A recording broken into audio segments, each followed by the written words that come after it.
friends, welcome back.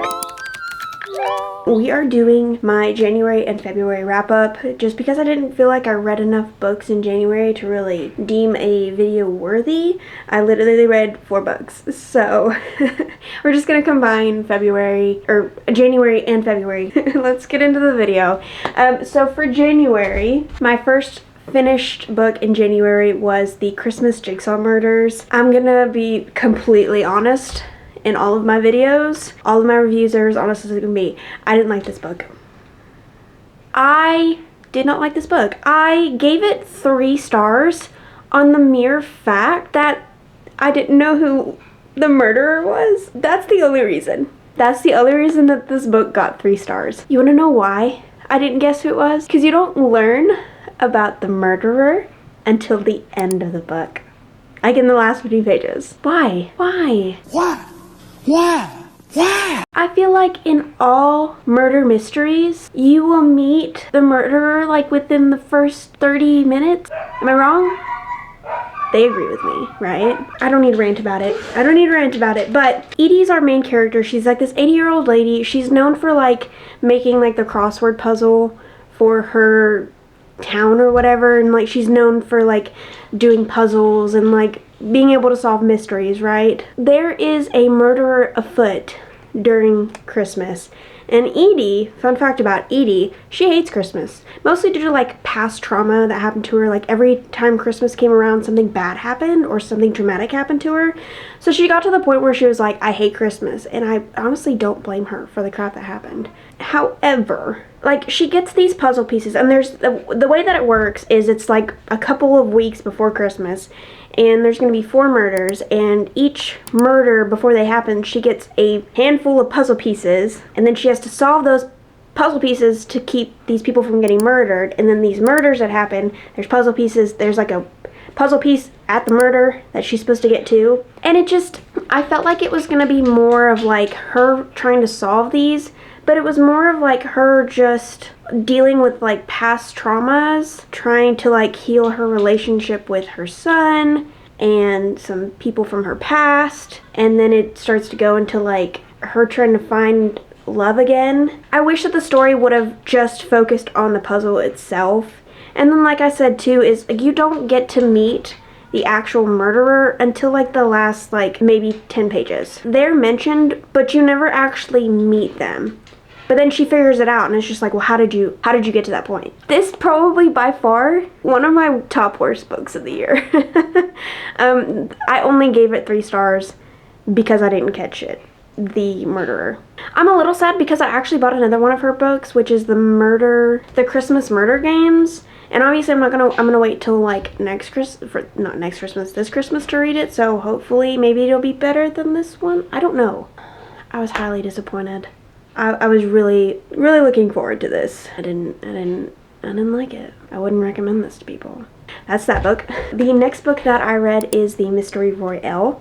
Now this is a YA mystery, and there's like magic in this, and I thought the concept of this was so interesting. So you're following Mullery Prudence, which Mullery is, I don't even know what kind of name that is, but Mullery, that's her name. So she is basically working to take care of her sick grandma, right?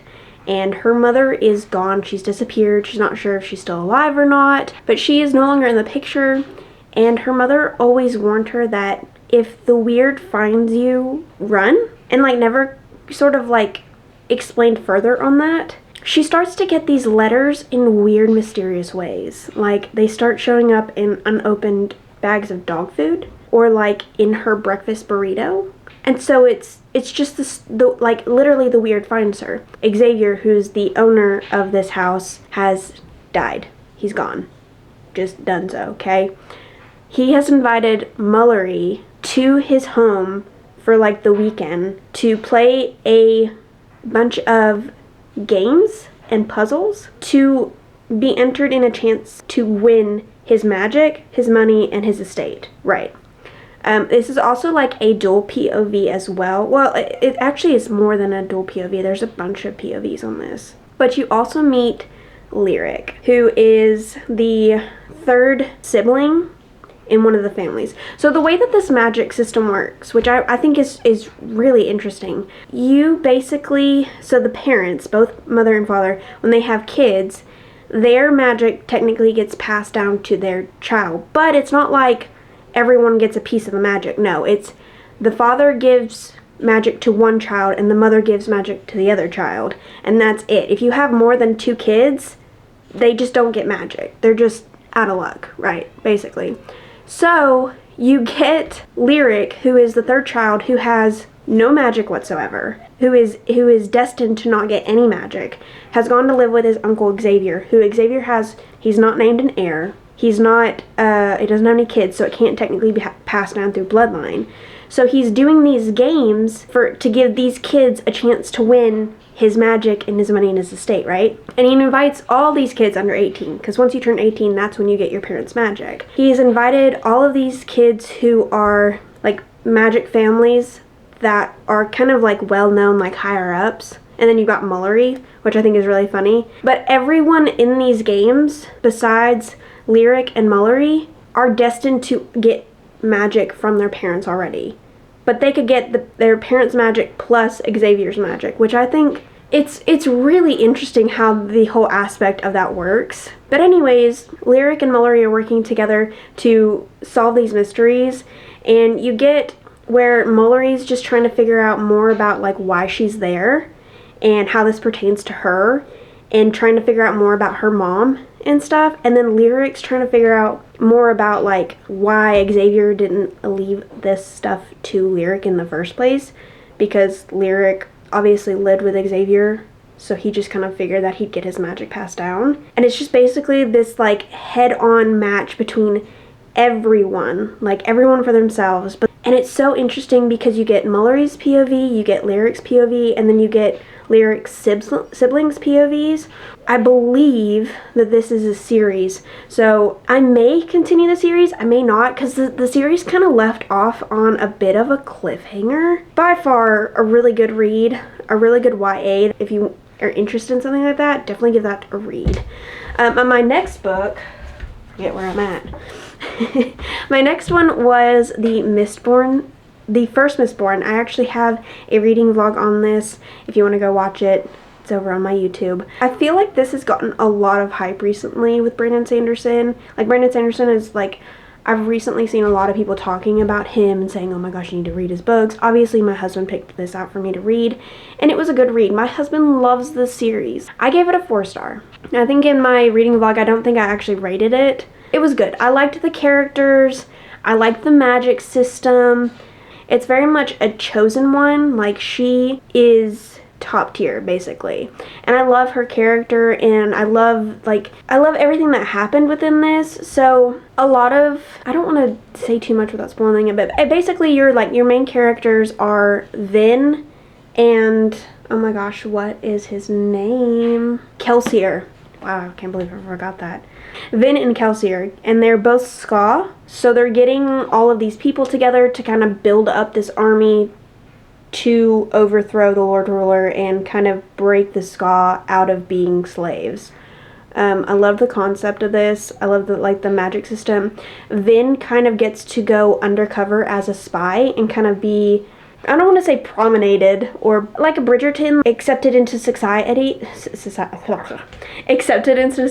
so she gets to kind of be like this proper lady, where she's been like basically a thief and a beggar on the streets. So now she gets to be like this proper lady, and you kind of get to go and like see her, a little bit of a like subplot romance with another character in this book, and then you get to see her with Sazed, who is another great character. One of the reasons why I gave it a 4-star is because throughout the book, like 85% of this book is, you're just building it up. There's a few fight scenes and a few kind of small things that happen within the book, but you don't actually get any of that like moments of like you're like biting your nails. I mean, there are points of that, but like really biting your nails, because like it's really getting to that point until the last 15%. And I've heard a lot of people describe it as the Branderlanch. I'm not sure if that's right or not, but it's basically in almost all of Brandon Sanderson's books, and I could be wrong on this, so Don't come at me because I've not read all of his books yet, but I plan to. But in most of his books, the first 85% is good. And then it hits that last 50% and you're like, oh my gosh, he's just thrown everything in there. And that's basically what I got out of this book. And in my reading vlog, you could see my reaction to when I was done reading the book. Like, I was like, oh my gosh, But it's not a 5-star read for me. Because I feel like after that high of the ending of the book, I was like, meh. Like, it wasn't like a bad meh. It was a good meh. This is just very much like high fantasy. I loved it. I enjoyed it. Just wasn't 5-star for me. Do I still plan to, like, read on the series? Of course. It's good. It's good. It's just not great, you know. I hope I'm explaining that properly. I don't know. Sometimes I say things like I think I'm explaining it properly and then I don't know. I don't know. I had another book that I read in January, and that was a fanfic that was The Manacled. Now, I have been informed that you're not supposed to rate fanfic, so I'm not going to rate this at all. I'm just simply stating that I read this book. Yay! I have to finish, or not finish, I have to remind myself what other books I have read. Because if you're like me, I read books and then I forget it immediately. Forget everything I do. The next one was System Collapse. This is the last book in the Murderbot series. And I'm honestly so happy to like be able to mark this off of like series completed. Because I feel like I have a lot of series that I've in the middle of or have started, and it's nice to be able to go tick off the box. But this is basically, so Murderbot, if you want short like sci-fi detective work that's gonna make you laugh out loud and kind of relate to the character, for sure read this series. It's so good. But in the premise of like the whole series and premise of the Murderbot series is you meet Murderbot, and he has destroyed his governor module. I think that's correct. Don't hold me to that. But he's destroyed his governor module, which basically gives him sort of free will. You would think with the name of Murderbot, like this is one of those things where you're like, oh my gosh, they're gonna take over the world. He literally just wants to sit around and watch his soap operas, be left alone. He doesn't want to talk to anybody. But he still takes care of these humans that he's technically contracted out to protect. And you get to kind of go along with Murderbot, and like you get to see him like solve some mysteries with current issues, and then throughout the duration you get to like kind of see him kind of figure out some things that happened in his past of when he still had his governor module. Because if they do a really bad job or like something happens, what they do is they take that governor module and they reset them back to factory reset, and then they start all over again. But somehow he was able to disable it, and you know, now he's free to do what he wants. And he's funny because he doesn't want to talk to anybody, he doesn't want to make friends, but yet he's making friends along the way. And you get to see him like interact with other bots and other AI sort of, and it's so interesting to see him try to understand the concept of making friends with other bots. And it's so good. There's 7 books in the series, and it's so worth reading. And they're also coming out with a TV show on Apple TV, I believe, and I think that's coming out this year. Maybe once that comes out, I'll watch it and I'll kind of give you guys my thoughts on it. But yes, I'll absolutely love the series. It's a good sci-fi read. It's gonna make you laugh. It's gonna make you upset at times. But it's also going to make you root for Murderbot the entire time and basically wanting him to be happy and leave him to be left alone with his soap operas. So good. So loved that. That was all of January. Now, if you guys watched my March TBR, I basically did nothing but romance. And I'm going to tell you right now, I feel like I'm in a reading slump because romance isn't what I enjoy reading. I read romance to kind of give me like a clean slate in between fantasies or in between thrillers and stuff like that if I need like a happy-go-lucky something. But in March, I basically only read romance books, and I think I've put myself in a little bit of a reading slump because of that. I'm trying so hard not to necessarily give into my reading slump, but trying not to let it dictate me not being able to read. So Anyways, the first book that I read was Funny Story by Emily Henry, and I read this in a reading vlog. You can go check that out, but this was the #1 rated romance book for 2024, and I figured I'd give it a shot and see if it actually #1. I gave it 4 stars. Here's what I'm going to tell you about this. This was very good. If you like a comedic romance where the characters kind of bounce off of each other and they kind of have like quip little like sarcastic things that they say to each other, this is very good. I also really like this because the main female character is, I think, like 30, like in her mid-30s, and I like that because I related more to her and her way of thinking as an adult. I am closer to 30 than I am to 20, so we're just gonna say that. I'm not gonna try and say my age. I loved that she was able to sort of work things out by herself and kind of figure things out on her own and kind of work through her trauma, because the way that the premise of this is her and Miles, which her name is, what is her name? See guys, I forget Daphne. I forget names. It's just how it works, okay? I read it and then I'm like, okay, I'm done with it. But Daphne and Miles, which is the 2 main characters on the front of this, they are both engaged, and then their fiancés both break it off with them to then their fiancés to get together. She moves in with Miles, and then they kind of do like a fake dating kind of thing to kind of get back at their fiancés, and then so begins their romance, their funny story, so to speak. I really liked it, and I liked the fact that you get to see them both grow, and you get to see them both go from being in love with their ex-fiancés to realizing that maybe that isn't what they needed. I think that is beautiful. I think Emily Henry did a really good job at writing this book. I love the way she wrote in the comedy aspect of it, and I think in the video, my reading vlog, I described this as a legitimate rom-com movie. That is how it reads like a movie. I enjoyed this. I liked it. 4 stars. Not a 5-star read for me. I don't think I've had a 5-star read this year. Ooh. I did read Bride by Ali Hazelwood. Now, I love Ali Hazelwood's writing. I think her writing is fantastic. I think she does a very good job at writing characters. However, I didn't like this book. Not that I didn't like it. I enjoyed it. I had a good time. I don't know. There was something about this that just didn't do it for me. Like, I feel like there's some facts that were in this book, or some things that were talked about in this book, that I could have went my entire life without knowing. But I was taught anyways. Thanks, Ali. You're so great. Yeah, no. I'll be honest with you. I think I rated this 3 stars. It's good. Would I recommend it to people? Probably not. There's probably better vampire werewolf books out there. And you know, the sad thing too is she just recently came out saying that there's another book coming out in October called Mated. Am I gonna continue on the series? I don't know. I really don't know. Here's the thing that got me. Her name's Misery. Her name's Misery Lark. Yeah. Let me just give you what this book is. She is basically Collateral. Okay?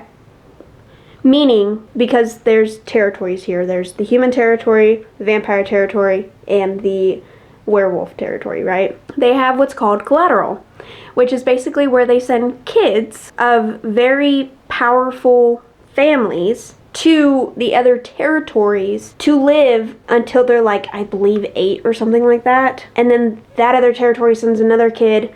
And basically, if anyone like breaks the contract or the treaty that they've done, then those kids are killed. Misery is one of those kids. Then she's sold because no one else wanted to do it. So her father decided to make her marry the new werewolf guy, right? And then from there it just gets weird.